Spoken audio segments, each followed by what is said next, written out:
Good evening, everyone. Welcome to session 3 in our Lent course. You are very welcome this evening. I think we are talking about prayer this evening. So I thought it would be good for us to start with a prayer. So shall we pray? Heavenly Father, thank you for the opportunity to be together this evening. Thank you for the feast that you have for us. Would you open our hearts and minds, draw us deeper into the richness of prayer, inspire us by your Spirit, warm our hearts that we may love you better. In Jesus' name, amen. And so I'll hand you over to Richard. Lovely, well, good to be with you again. And perhaps we could have the first slide, Andrea, if that's possible.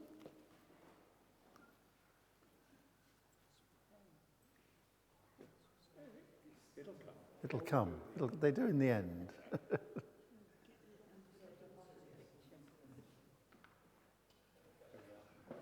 There we are. And if you've got one of these around, you might need it for later on. But can I encourage you just to listen, really, because tonight I'm going to change the format a little bit, having given you 2 weeks that were roughly the same. Now we're going to shake it around a little bit and do a bit more discussion together as well. So let's start with George Herbert's poem, Prayer 1. Prayer, the church's banquet, angel's age, God's breath in man returning to his birth, the soul in paraphrase, heart in pilgrimage, the Christian plummet sounding heaven and earth.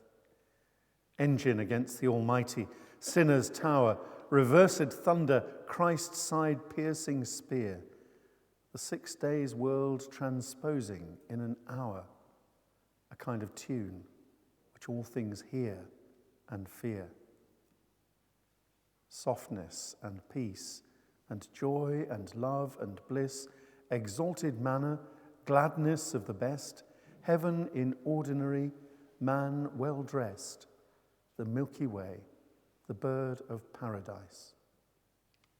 Church bells beyond the stars heard, the soul's blood, the land of spices, something understood.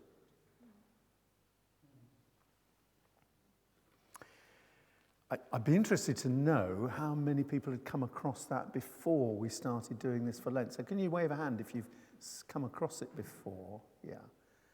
Okay, right. So that's probably about a third of those of us are here. So those of you who first come across it, I wonder how it struck you.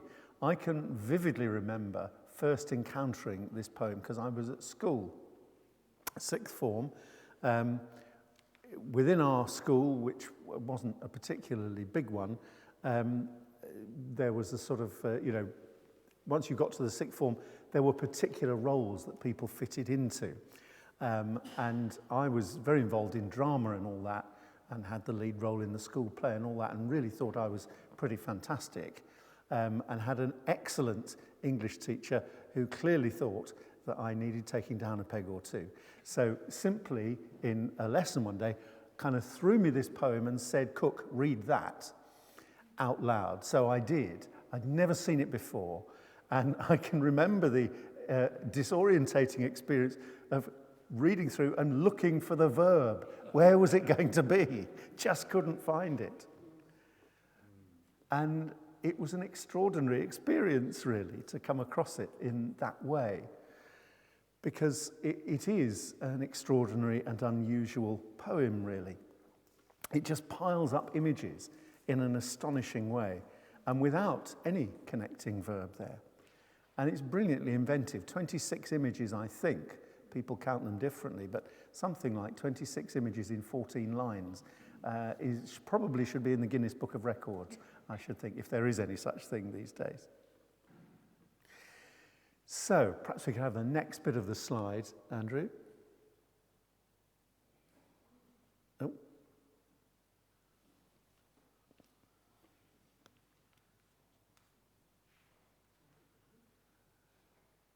There we go. A couple of questions for you, because I'm going to get you to talk to each other about this, if you would. What is the image you most like out of the ones that you've got there on the page? And what is the image you least like or are most puzzled by? But there is a catch. You're not allowed to say in answer to the first question, something understood. I heard somebody talking about this on a podcast or whatever, which was an interesting discussion because it was between two poetry professors in Canada, both of whom said they were atheists and yet loved this poem. And one of them said, "Isn't this just the best ending to a poem there ever was?" And I thought, that's an interesting thought, really, isn't it? Something understood is the phrase you're not allowed to like tonight, or at least not for this purposes of this little bit of an exercise. So, have a chat with each other, if you would, about the image you most like and the image you least like or are most puzzled by, one or the other, because you might like them all. See what you think, okay? So you've got 5 minutes or so to do that, and then we'll have some discussion and feedback from you about it. So is that okay? Got the idea? Find somebody else to talk to and just have a look at those images then.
So, sounds like you found plenty to talk about there, and that is 5 minutes that you've had. So, Emma, I hope, is going to be able to move around with the microphone. Let's see what we got. What were your favourite images here? It's amazing how when somebody asks a question like that, it all goes completely silent, isn't it? So, John's got one here. Man well dressed. No. Sorry. Heaven in ordinary. Heaven in ordinary. And what do you like about that, John?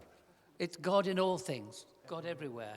God everywhere. And you don't have to be in your Sunday best. Yeah. You can find God in the kitchen. Yeah. Sweeping the floor. Lovely. Yes. We'll come to that next week. Yes. Yeah. Great. Lovely. Anybody else got one? Here we are. I, though not all of us, like the land of spices, which was probably a contemporary reference. Spices were coming in, I suppose, from Asia. There's a sort of exoticism about that, adventure, excitement, and perhaps a sense of the numinous, a numinous feeling about everything. You're not yet on the second question. No. Okay. No. Stick with the ones that you like. The land of spices is a lovely one. As Paul says, at the time, the trade with the East, particularly sort of India and so on, was just developing to a large degree. And one of the things that the Traveller's Tales said, that the sailors said, was that they knew when they were coming close to the coast because they could smell the spices before they could see the land. Yeah. So the land of spices is about the smell that comes.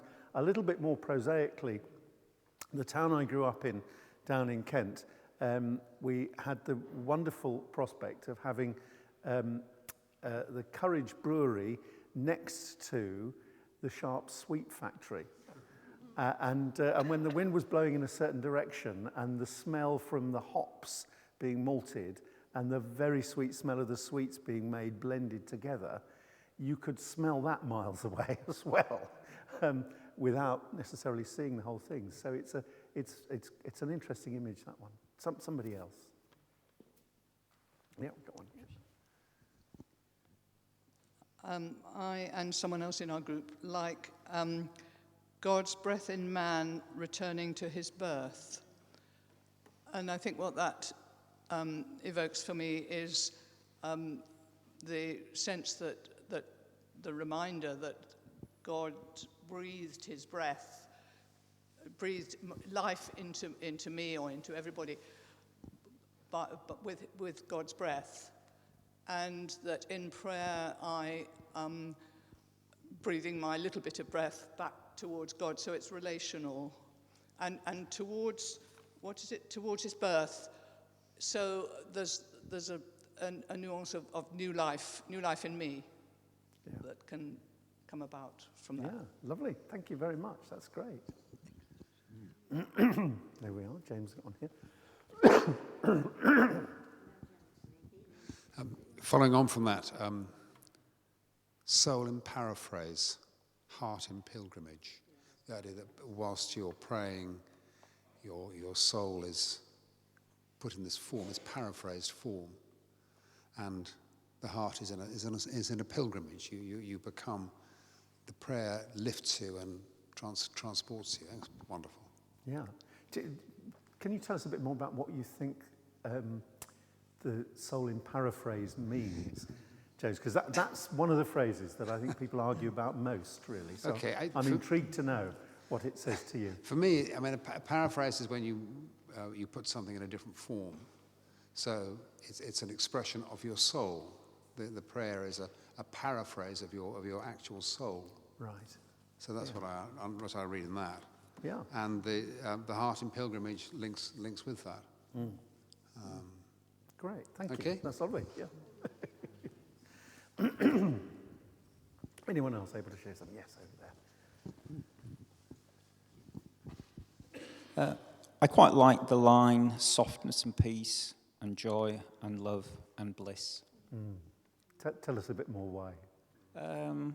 Only because I'm a bit of a romantic, and I just love the idea of it being peace and love.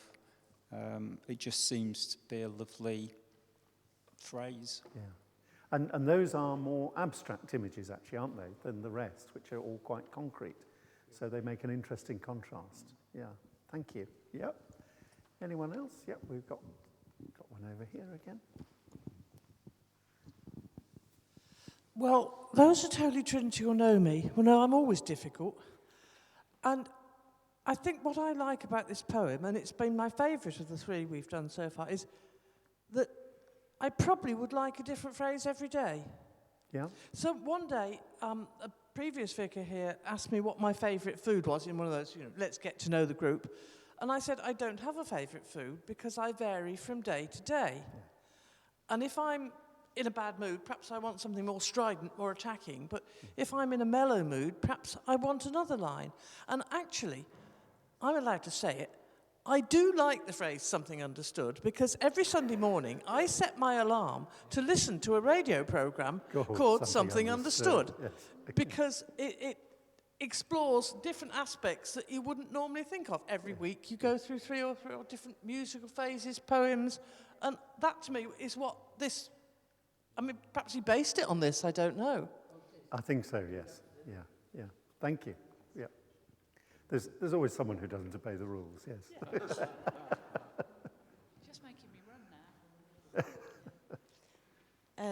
now. I just think of the banquet and the exalted manna, a favourite verse. He brought me into the banqueting house, and his banner over me is love, from Song of Solomon.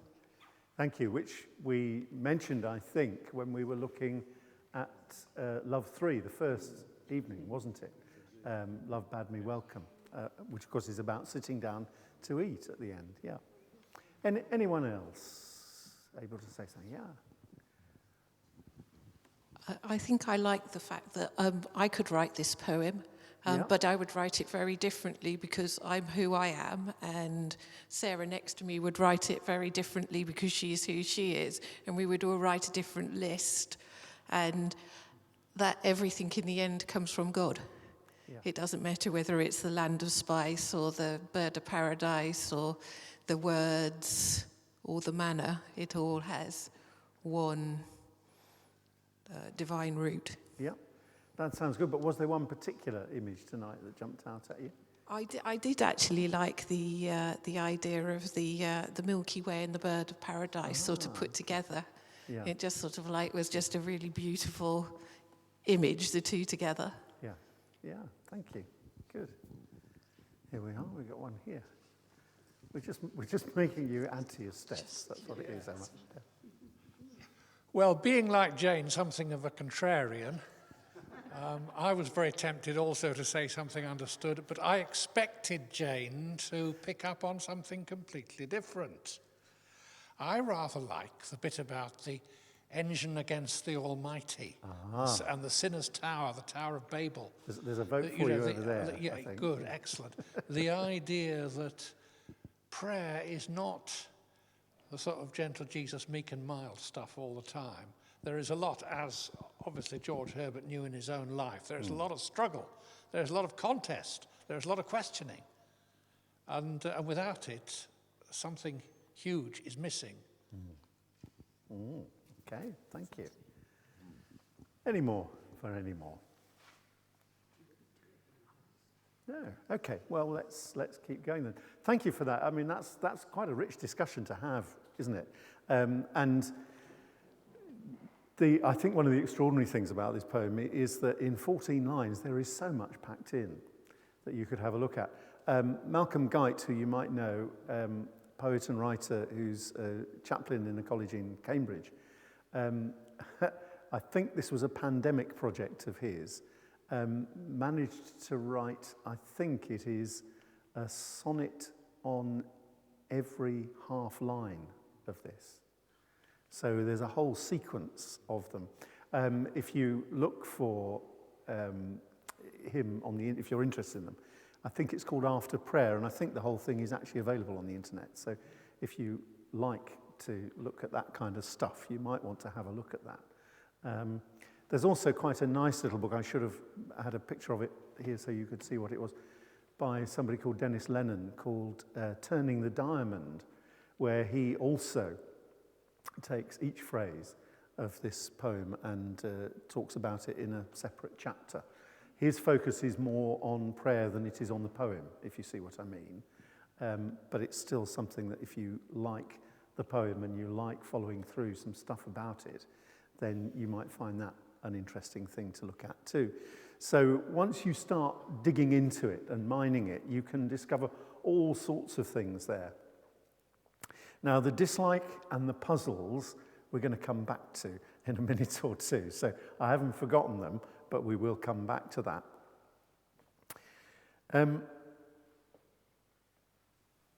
It's called prayer, this.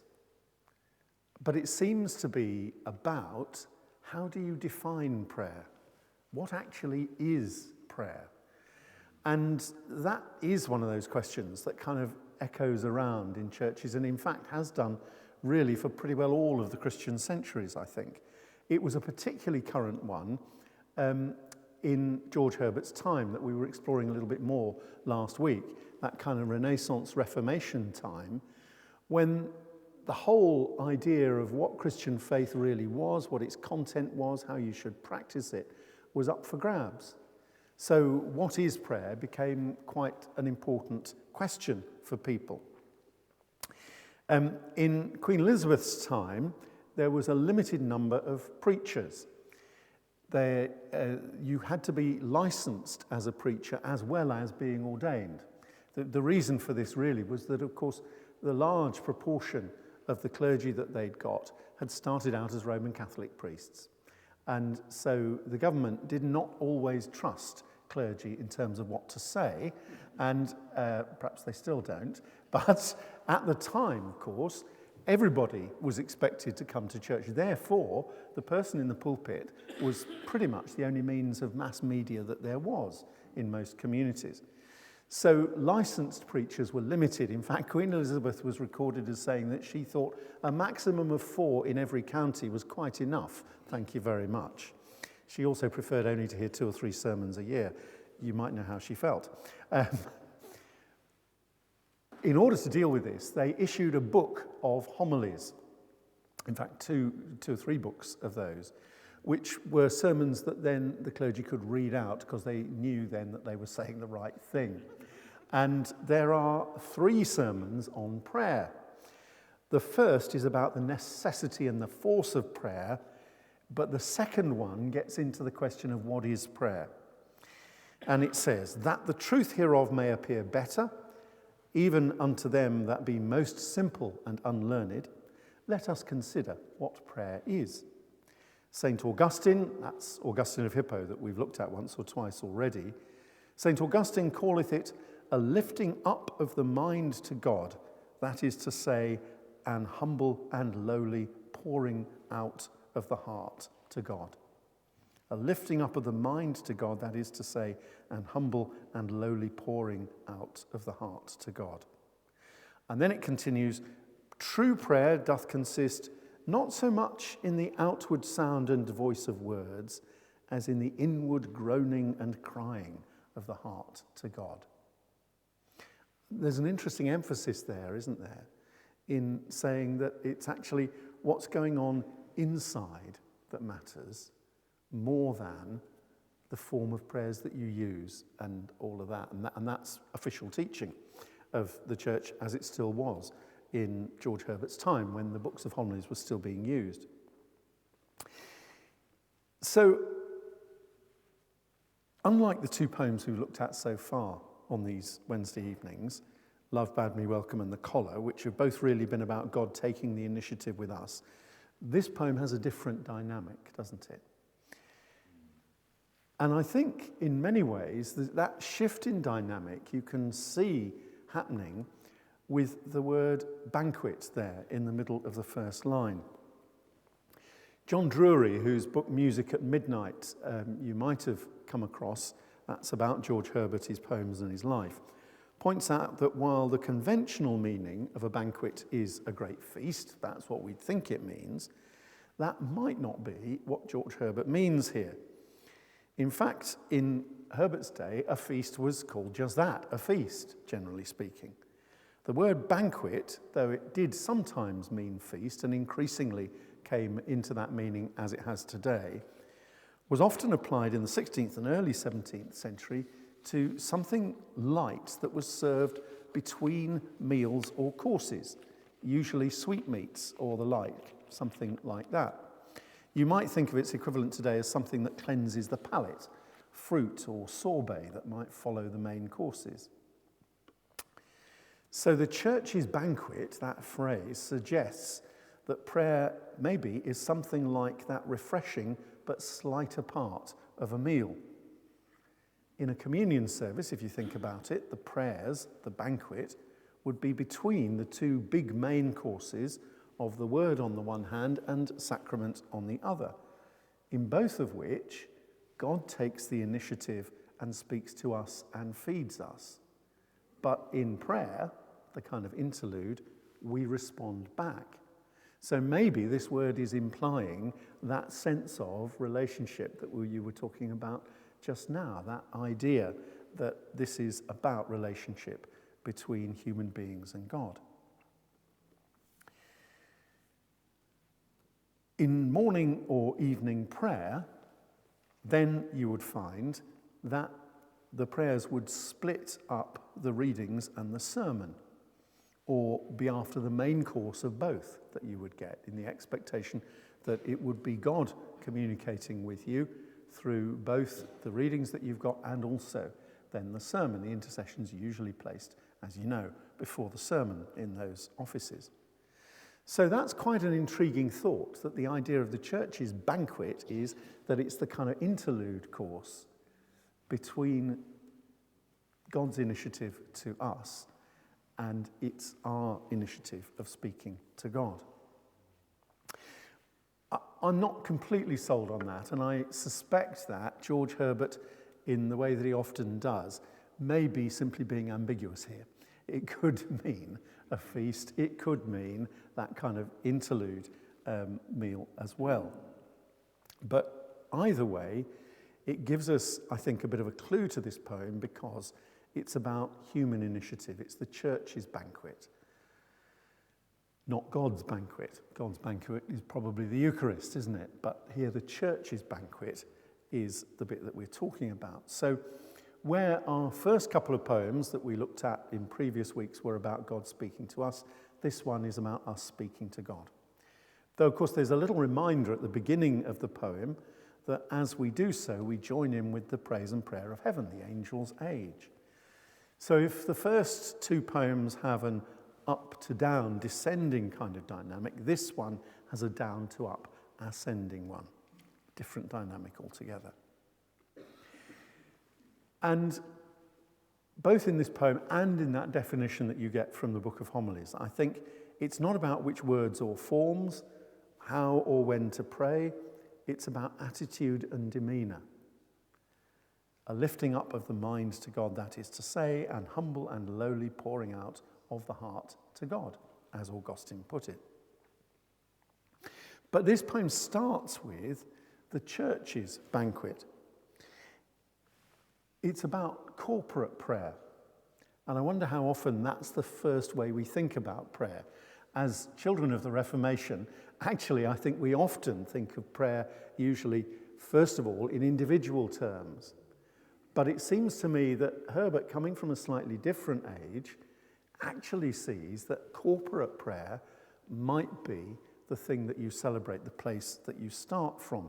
In fact, in the rather long and slightly turgid poem called The Church Porch, which I don't particularly recommend for you to read, which is in his collected poems called The Temple.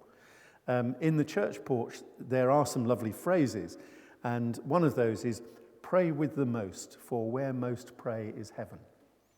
Pray with the most, for where most pray is heaven. And what he's getting at is, actually, it's in our common life together. It's in praying together that we come into contact with heaven most easily, really. This is not individualist.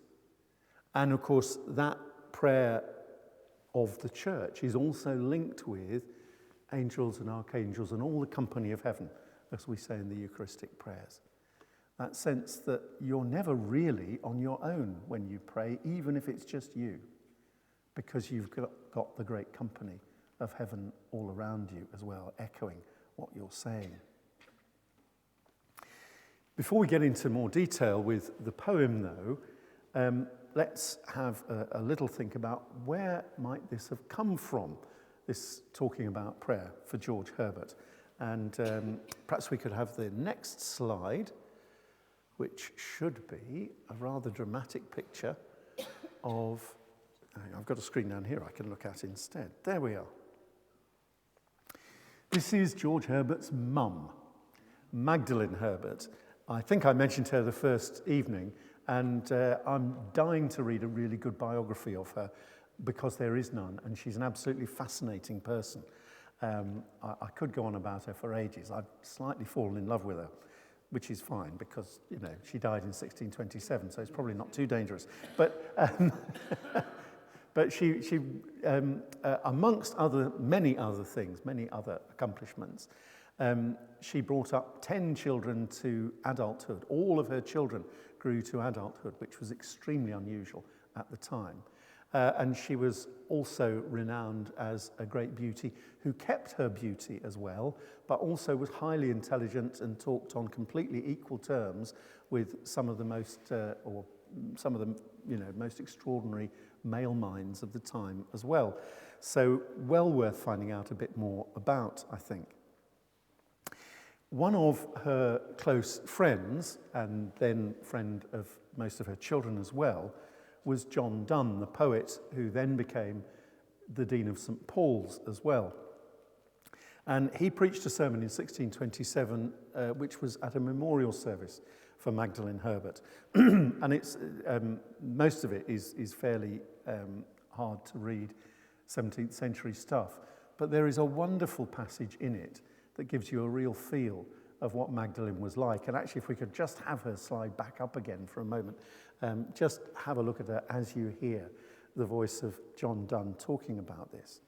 Because he is obviously preaching in a church, and he's remembering her, and he catches her beautifully in this little bit of passage and gives us a clue as to where George Herbert's own understanding of prayer and corporate prayer might have come from.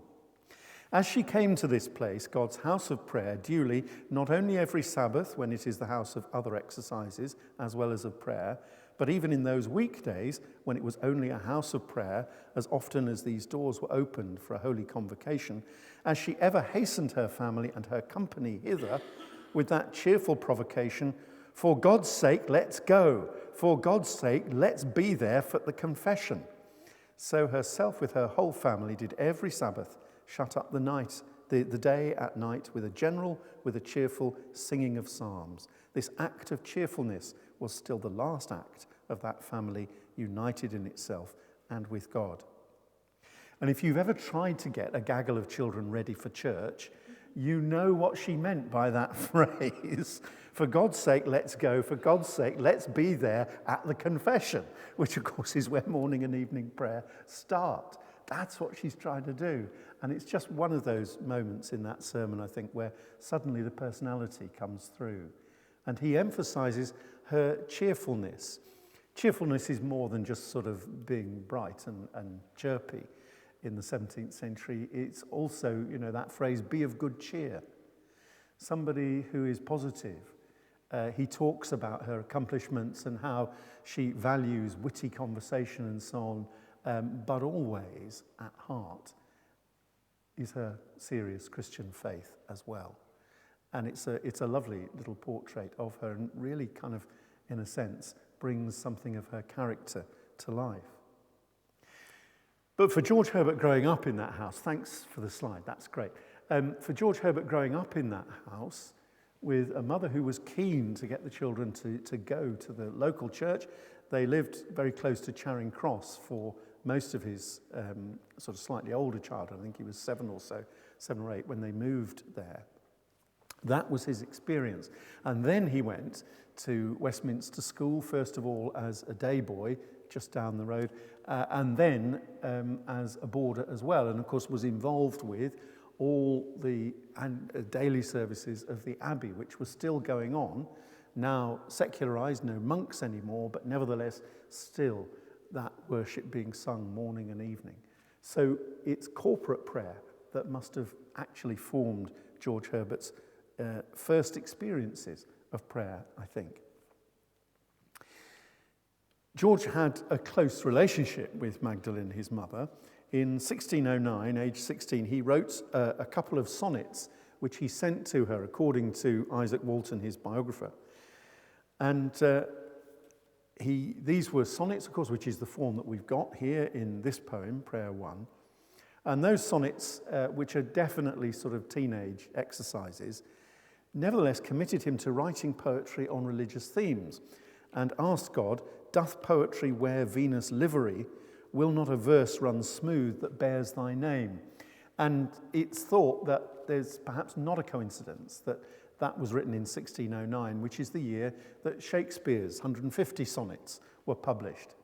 All, of course, extraordinary love poems, but the young Herbert's reaction seems to have been, why is it that this celebrates human love, Venus livery, but doesn't talk about the importance and passion that there is in Christian faith as well? So from quite an early age, he seems to have been thinking about writing along those lines. And he didn't write very many sonnets. There aren't a great many of them in the temple there, and they were going out of fashion in his time anyway. But there are some in the temple, and he seems to have preferred freer forms or kind of none at all, which is really what we saw in the collar last week. But sonnets are often a useful practice form of poem to write, as I'm sure people know, with quite strict rules. So this poem, Prayer 1, is one of those which is in the earliest of the two manuscripts of his poems that we've got. And that dates it from before 1626. So I think this is probably a younger man's poem. And I wonder whether these poems were actually written as private prayers of a layman who was not necessarily fixed on going into the church and being ordained as a priest. And that's, I think, worth thinking about when you read this poem. This isn't necessarily a poem that is the fruit of a lot of experience. It's also not a poem that is written by a professional religious person. It's written by somebody who's just kind of turning over these ideas and perhaps using this poem as something that keeps his own faith moving. So, I said I'd come back to the question of what didn't you like or what puzzled you. So let's have a go at that and see what answers we get back on that one. And Emma's going to shoot around with the microphone as well. So any ideas?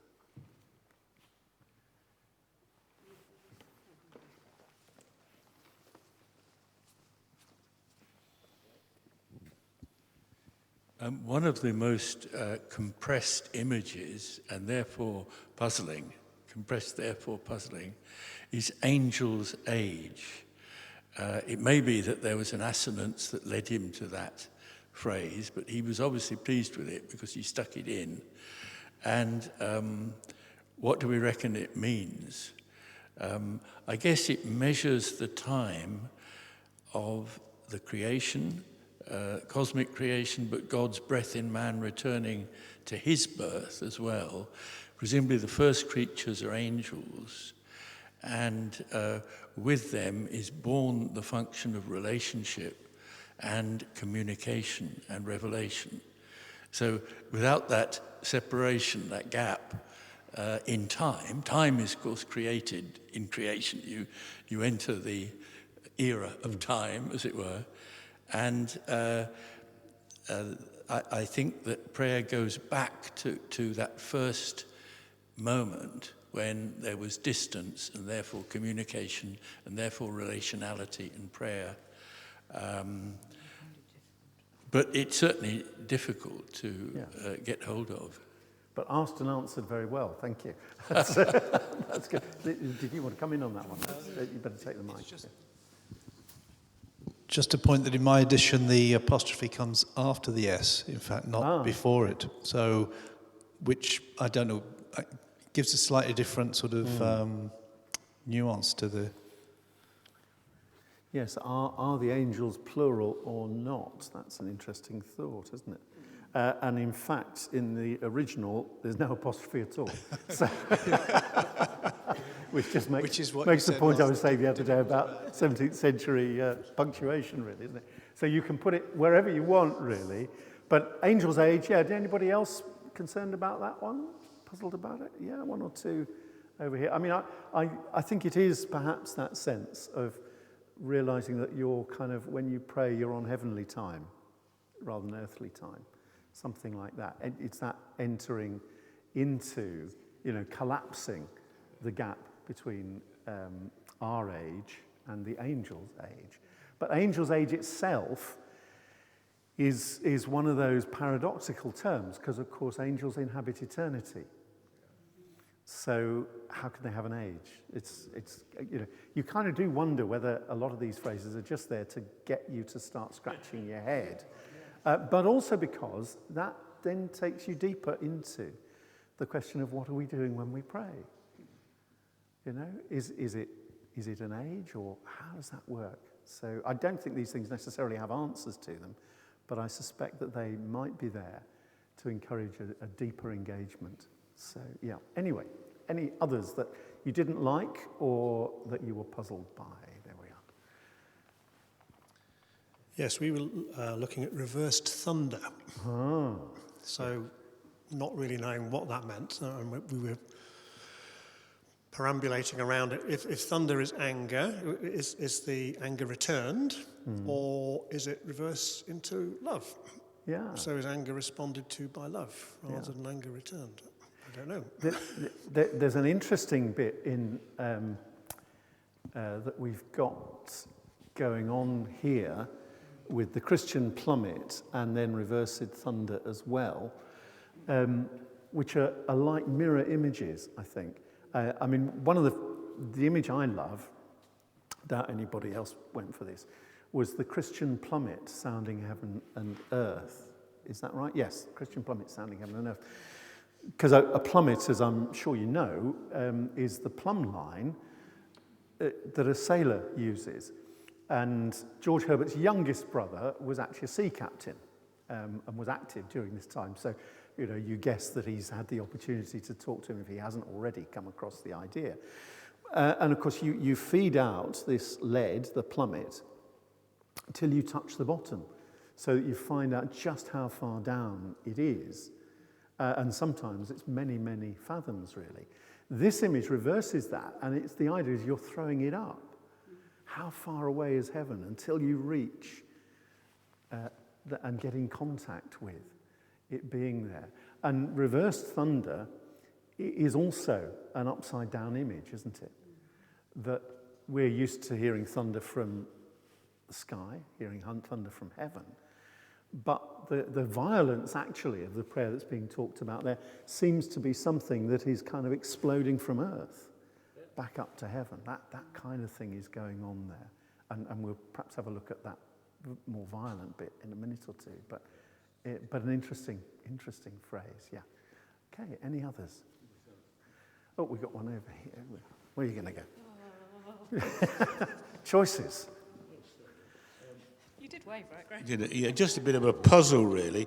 The 6 days world transposing in an hour, does this refer to the 6 days of creation, which I imagine they would have believed pre-Darwin, literally? How is this transposed in an hour? Is the whole of creation, the whole that is made real in the hour of prayer?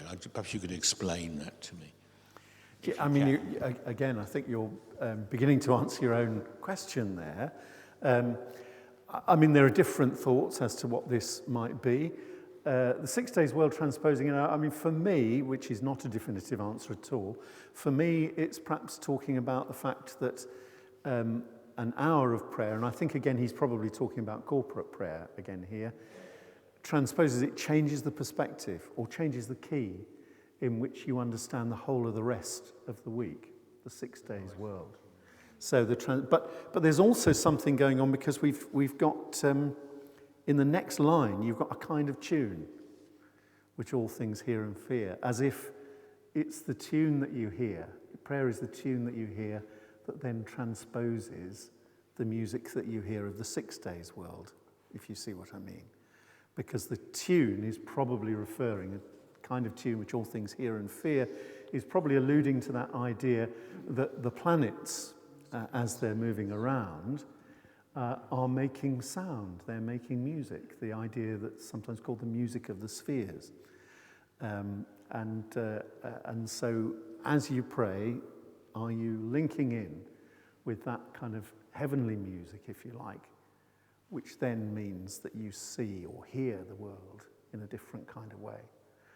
It's just one thought, but you'll be able to come up with your own as well. Yeah, there were a number of hands waving around, yeah. Thank you. I don't understand, and perhaps don't like either, Christ's side-piercing spear. And I don't see how that can be prayer, and I don't know what it means. I mean, I know what it's referring to, of course, but how is prayer spearing Christ's side? Yeah. It's a really interesting phrase that kind of, we've had a couple of fairly violent images there, haven't we? And then Christ's side-piercing spear kind of pulls you up short a bit, doesn't it? Clearly it's pointing to John chapter 19, that moment of the crucifixion, when the soldier thrusts the spear in to make sure that Jesus is dead. And I wonder whether part of what's going on here is it's a reminder to us that maybe sometimes the violence of prayers that we're talking about here, and remember, he's talking about the 17th century, and there were some pretty violent prayers and prayers around at the time. Is it possible that sometimes the violence of our prayers is actually, in a sense, injuring and hurting God? It is an interesting thought, isn't it? And that's so that in that we become part of that side-piercing spear kind of idea as well. Les wants to come in on this one, I think. So, and we'll come back to some of the other things if it's around the same question. I think it is a difficult image. I was wondering, is it what it actually releases? Is it actually what it releases? The blood and the water? Yeah. Blood and water, of course, come out of the side of Christ on the cross. And, plenty of debate amongst biblical scholars about that one. But I'm sure there is a connection, and there will be a number of people here who know this personally much better than I do, since I'm male. But birth is in blood and water, isn't it? Bringing something new into birth. And part of what I think John's getting at in his gospel in that scene is that it's on the cross that the new world comes into existence, and the blood and water that flow from the side of Christ release somehow that new life. And in John's gospel, it's the cross, in many ways more than the resurrection, that is the moment of new life and new birth. Of course, a really important phrase in John's gospel too.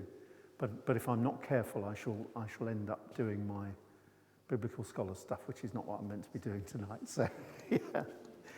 Now, there was plenty of other... Richard had got one, yeah. Just a point of clarification. Is engine a verb or a noun, and what are we doing when we're... Is it a verb, something we do against the Almighty, or what? I think from... all the various commentators I've seen on this, they think it means a siege engine, So that's one of those great big battering rams or something like that you would have been using at the time. Or one of those things that chucks great big rocks into a castle, that sort of stuff. So that's what it is. It's chucking rocks at heaven, basically. It's almost like throwing pebbles at the window, except, you want to make sure that God hears, so you've got to chuck a great big rock, really. Yeah. Does that help? Yes. Yeah. Where are we? Paul, good night. Yeah, just a few internal resonances within the poem that confirm this interpretation that we're all coming to, that there is a violence in prayer, which is both a reminiscence of the God of wrath, of whom Marlowe, for instance, speaks in Dr. Faustus, and the violence in the human soul. Throughout the Bible, indeed, there's a great quarrel with God in the Psalms, all my enemies are destroying me, I'm fading away, what are you doing about it? There's a good deal of violence, of despair, of reproach against God, isn't there? It's part of the Bible. And that's certainly part of prayer for Herbert, isn't it? He spoke of and within the poem you get the engine against the almighty sinner's tower, which we've just explained, but further down also you've got the soul's blood. Church bells beyond the stars heard the soul's blood. So that relates to your explanation about John, and how that reverses the violence within man in the direction of peace, love and peace. Yes. So I think it does hang together. Yeah. What's interesting about the technique of this poem is it's a collection of impressions, images which explode because they're paradoxical, because they're contradictory, because they're compressed. And do you know that the poetic movement which employed that technique most was the surrealism around the First World War. It's extraordinary to find that connection between 17th century poet and the violent, explosive poetry of the First World War. I like that idea that things are compressed here, so actually they explode on you. I think that's a great phrase, Paul. Thank you. Yeah, good. Anybody else? John's perhaps got another one, I think. Sinner's Tower. Yeah, Sinner's Tower.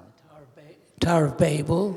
Well, it's interesting, isn't it? I mean, next to Engine Against the Almighty, that's getting you to think of siege engines.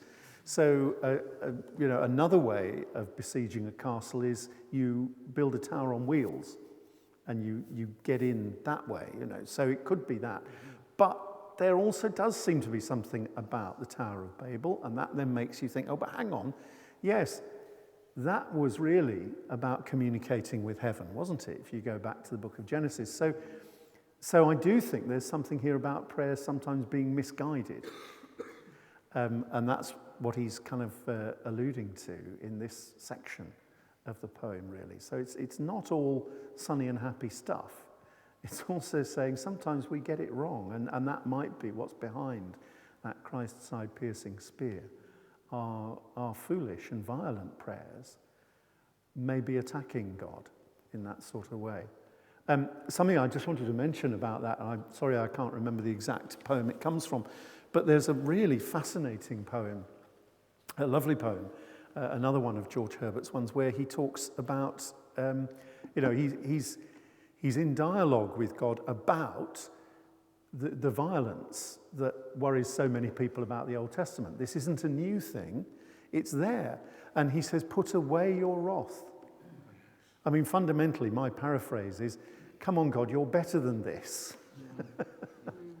And it's always a little bit of a puzzle as to why George Herbert's poems weren't published in his lifetime. I think one reason, as I've mentioned, is probably because they're private exercises, private prayers for himself. But also, of course, remember, this is an age which is under pretty heavy censorship, and it's not difficult to say the wrong thing. When the poems finally do get to the press, after his death in 1633, they are almost held up from publication, because in one of them, a long poem right at the end, he talks about, I think the phrase is, religion stands on tiptoe in our land, ready to pass to the American strand. In other words, talking about that connection with the Virginia colonies that I was mentioning last week, and how that was a new world, and maybe the English church was finished. And that attracted the attention of the censor, who nearly didn't allow the book to be published because they weren't happy with the implied criticism of the Church of England in it. So a poem like this, a poem like that one that says, put away your wrath to God, might well have been actually rather too dangerous to publish at the time. Probably not a good move if you're thinking of a career in the church, which ultimately George Herbert's doing. So anyway, these are all my kind of rather unwarranted speculations as to why these poems might not have been published in his lifetime. Well, thank you for that, and thank you for engaging with the poem just so well there, I think. Sonnets, if we could just have it back up again for a moment or two, Andrew, that would be good. There we go. Let's just have that's it.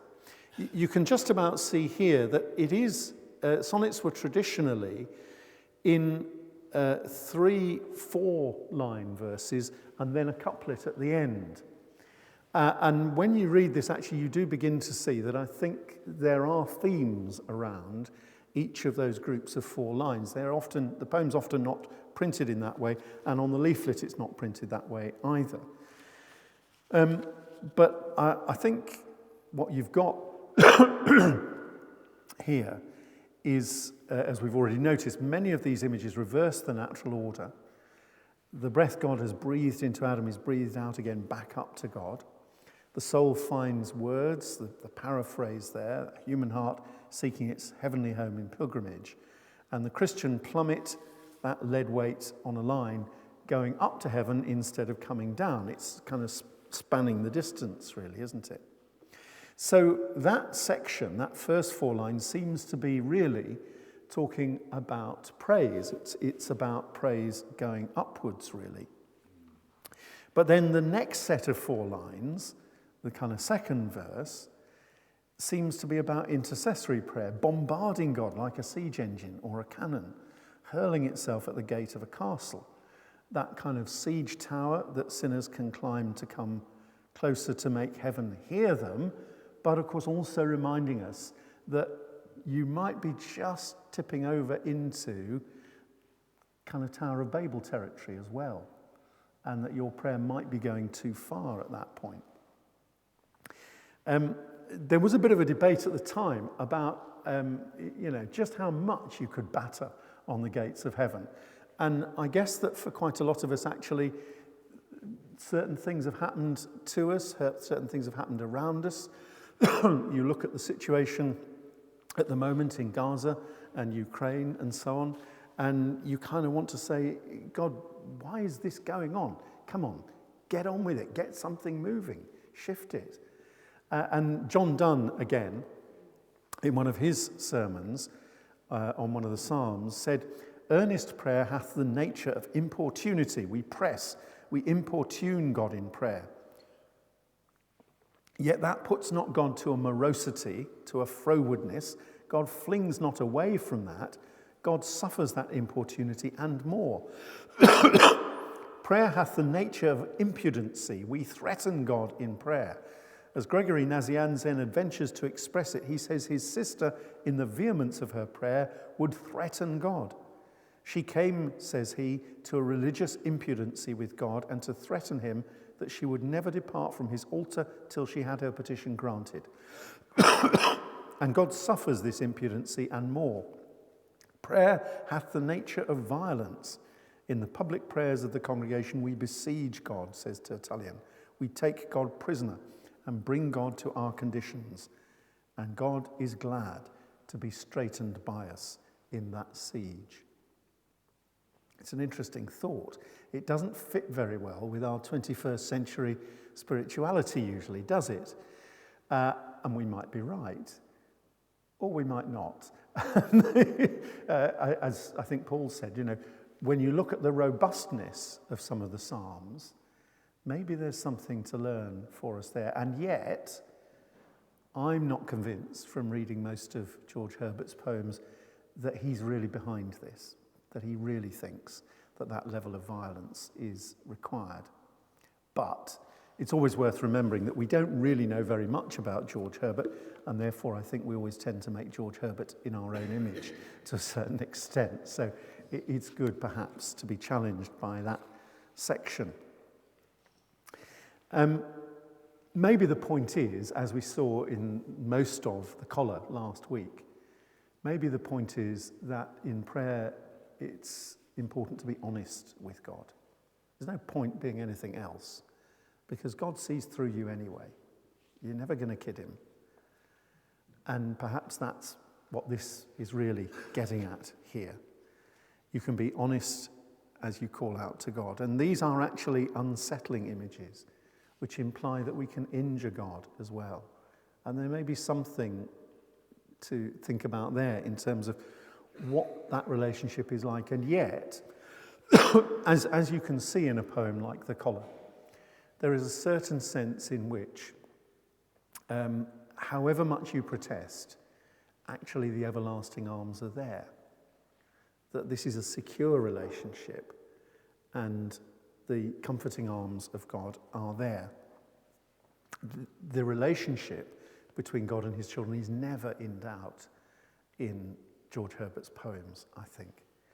He loves us even when we may cause him pain. And perhaps that's part of that verse there. But when you move on in the poem to the last of the 4-line verses there, that moves out into a wider focus. And that's when we get those lovely bits about softness and peace and joy and love and bliss. Moving away from the concrete to the abstract images instead.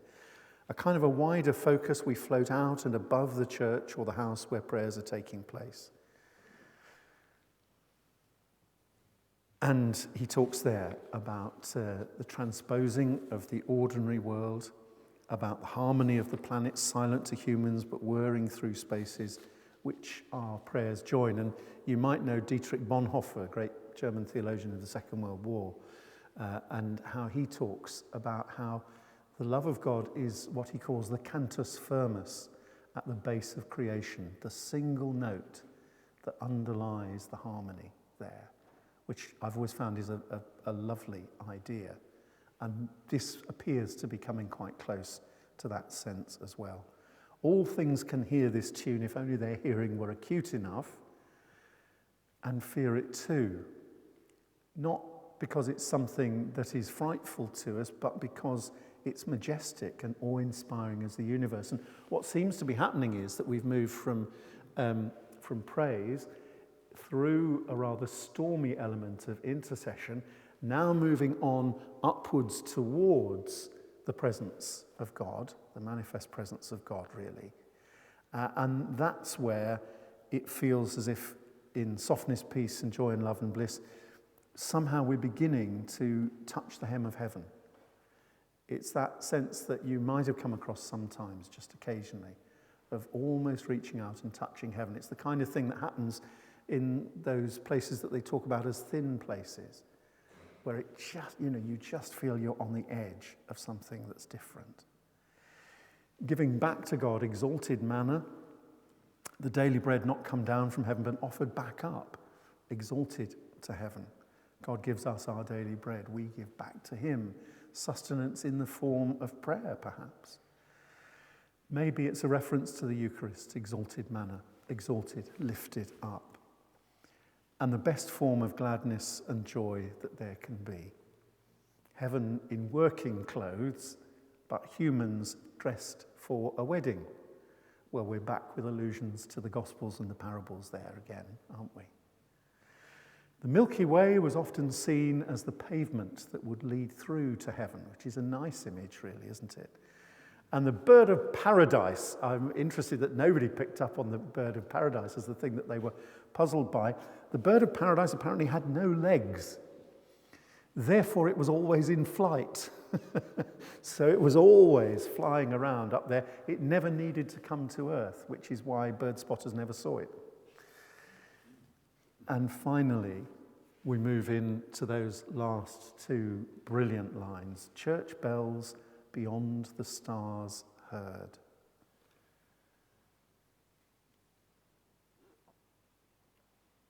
Church bells ringing in praise that can perhaps be heard faintly. We know what that's like, don't we, occasionally? You just hear somewhere in the distance. This is particularly evocative for me. As I said, I grew up in a little town in Kent, in fact, very close to the North Downs. And the village church that I went to as a boy and a teenager is just on the spring line, and there's a whole load of villages, about 6 villages in a line every couple of miles. And you've got the scarp face of the downs, chalk downs behind them. And when all the bells in all the churches are ringing at the same time, it echoes back off the downs, and you can hear it from miles away. And that seems to me that's part of what this is about, and in fact really connects with the land of spices, also something that you come across from a distance. You smell that it's there before you see the land, say the sailors. And the soul's blood. This is a time when the idea of circulation of the blood is just coming out as a new idea. William Harvey, who pioneered that, was at the court of Charles I, and I'm absolutely certain that George Herbert had met him. And so what Harvey had discovered, of course, was that the fact that blood circulates means that your body keeps going. Prayer is the soul's blood. Without prayer, the Christian dies, is kind of what seems to be there in this very compressed image, I think. And then, of course, in the end, prayer is simply something understood. Understood by God, sometimes before we can actually put it into words, or something understood because it's a change of our own understanding by us as we pray. Or maybe something ungraspable which can't be put into words, no matter how many George Herbert has just thrown at it. Like God himself, of course. But I would see the movement in this poem as taking us actually up into the presence of God and to that moment where it's something understood, because as you are in the presence of God, there are no longer any words. The communication is simply there. And I think this is probably pointing us towards those moments of silence in heaven that you hear about in Revelation chapter 4, for example, where John says to us, and there was silence in heaven for about half an hour. Well, we won't make it last that long, but you know the kind of feeling. That, I think, is what's going on here. So if you ask the question, well, what is prayer? I think that's a bit like asking, what is poetry? It's notoriously impossible to define, but you know when prayer and poetry have been going on, don't you? And that may be a bit of a connection that's happening. That's why this is a poem about prayer. You can't define it, but you know when it's there somehow or other. Well, I said earlier on that I think that this is perhaps a younger man's prayer. And it's interesting to think, I wonder how George Herbert read this poem later. We know it was written in the earlier part of his life. What did it feel like later on?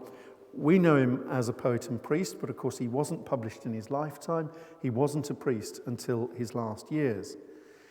There's no formula for prayer here. There's no one way of praying. It's not about kneeling for hours in a cold church till your knees wear out. Although some of his poems make it clear that he had struggles, and we looked at some of those last week. In 1628, after his mother's death, he relocated to Wiltshire, and the air of the chalklands of Salisbury Plain seemed to have agreed with his disease-ravaged lungs. He also got married quite suddenly, and in Lent, and there might be a whole other story about what's going on there, but not time to tell you, and acquired the care of 3 young orphaned nieces who were the children of his dead sister. So suddenly, life changed completely. he'd got a ready-made family, and suddenly he's also presented with a church to be the rector of at Bemerton, just a few miles away. And so they moved there. But it's easy to think that then everything was smooth. But he was struggling with ill health for much of that time, and in his prayers, he settled into the rhythm of parish life. So to finish off, I just wanted us to have a few minutes, really, to think also about our own lives. When we're young, it often seems to me that prayer feels as if it's something that's quite easy, and we will get it all sorted as we get older. And there are already some smiles as I say that. There's a lovely bit of a poem from R.S. Thomas, which I think we can have on the next slide. Sorry, that was John Donne. We missed him, looking very smart. There we are. This is part of R.S. Thomas's poem, Waiting. Young I pronounced you, older I still do, but seldomer now, leaning far out over an immense depth, letting your name go and waiting somewhere between faith and doubt for the echoes of its arrival. And I don't know about you, but I think as I've gradually got older, I know something of what he's talking about there. So, just 5 minutes to talk to somebody around you, and it might be a good idea to talk to somebody who you're not connected to by blood or marriage with this.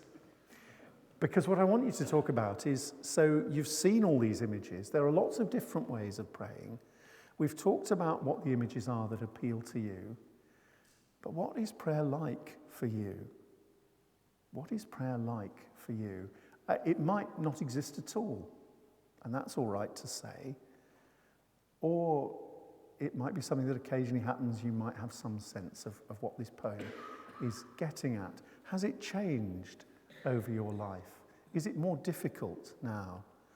I've just come this evening from talking with the family of a lovely man of 97 in our village, just around the corner from us, who died on Sunday and had a whole life of church attendance, but I saw him on Thursday, not long before he died, and I'd seen him a few weeks before, and he said to me, I used to get such comfort from my faith. He said, but it feels as if it's all gone.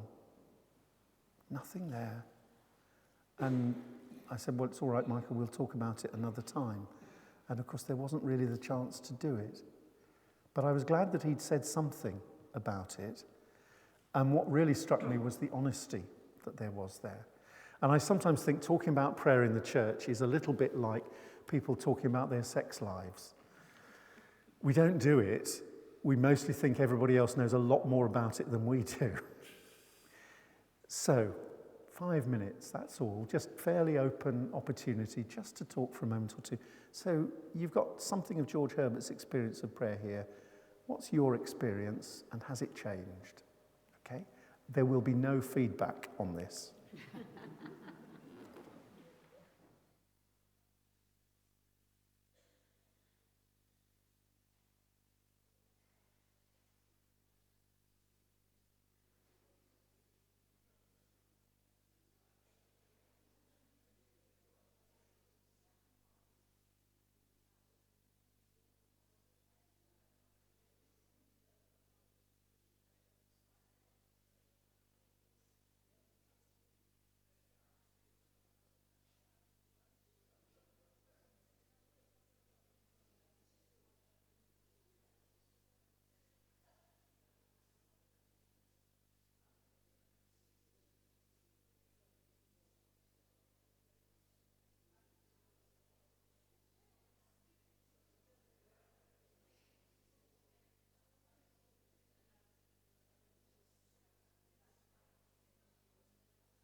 Nobody wanted me.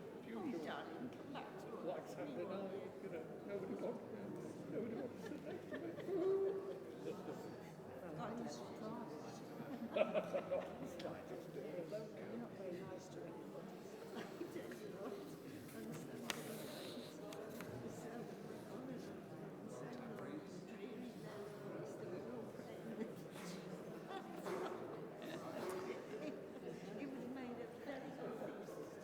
I have a hunch that because we don't often have conversations like that, we don't always realize that there are lots of different ways to pray.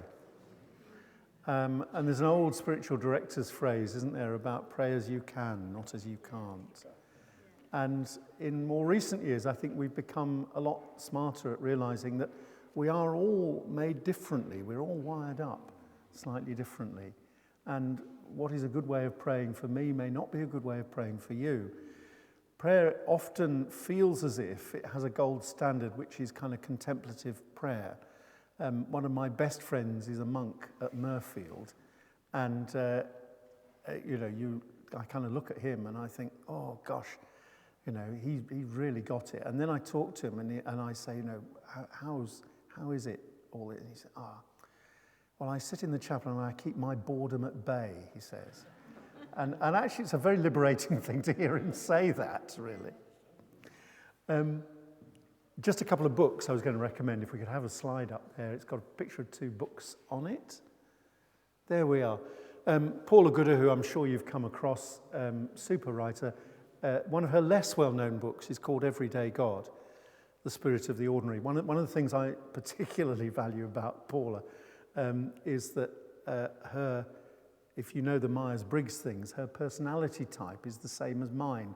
So anything that Paula says about prayer is obviously going to be absolutely sensible because it works for me. It might not work for you, but actually that's a book written by somebody who's not, as it were, a professional teacher about prayer and so on. And it's therefore quite realistic.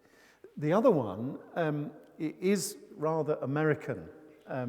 So not necessarily to everybody's taste, but it's the only book I've come across that really gets to grips with the idea that there are different ways of praying that suit different kinds of people. And it doesn't use Myers-Briggs or the Enneagram and those things, which are good tools to use. It's actually more wide-ranging than that and has 9 what it calls sacred pathways, which is kind of thing that doesn't sound very Anglican, does it? But you know what I mean. It's nevertheless a book I think I would recommend if you can get past some of the sort of more popular American religious vocabulary. Actually, what you've got there is something that's really helpful. So if you want to go further with this kind of question, spurred on by George Herbert, then I can recommend those too. So let's head towards a finish then. And in a moment or two, I'll read through the prayer we've been looking at tonight. But there is another George Herbert prayer that I'm quite keen for us just briefly to look at here, because I think it takes us into his experience. It's called The Flower, and I hope it'll be on the screen there. Sorry that the print is rather small, but again, perhaps listen to it. This is only the first 2 and last 2 verses. There are a couple in the middle, but I think it works with just 4. And it's his reflection, I think, on prayer in what for him ended up being later life. The Flower.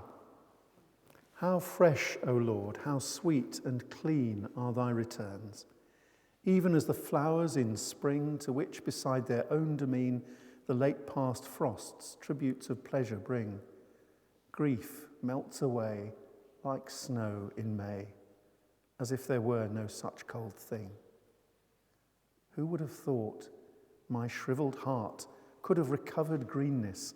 It was gone, quite underground, as flowers depart to see their mother root when they have blown, where they together, all the hard weather, dead to the world, keep house unknown.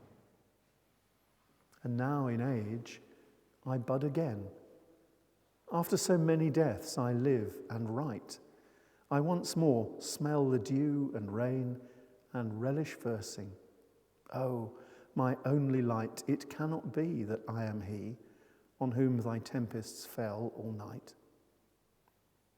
These are thy wonders, Lord of love, to make us see we are but flowers that glide, which when we once can find and prove, thou hast a garden for us where to bide. Who would be more, swelling through store, forfeit their paradise by their pride.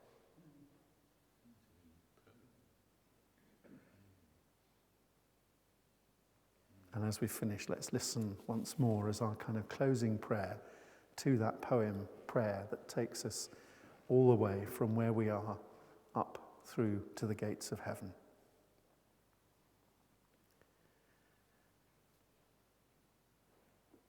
Prayer, the church's banquet, angel's age, God's breath in man returning to his birth. The soul in paraphrase, heart in pilgrimage, the Christian plummet sounding heaven and earth. Engine against the Almighty, sinner's tower, reversed thunder, Christ's side-piercing spear. The 6 days' world transposing in an hour, a kind of tune which all things hear and fear. Softness and peace and joy and love and bliss, exalted manna, gladness of the best, heaven in ordinary, man well dressed, the Milky Way, the bird of paradise. Church bells beyond the stars heard, the soul's blood, the land of spices, something understood.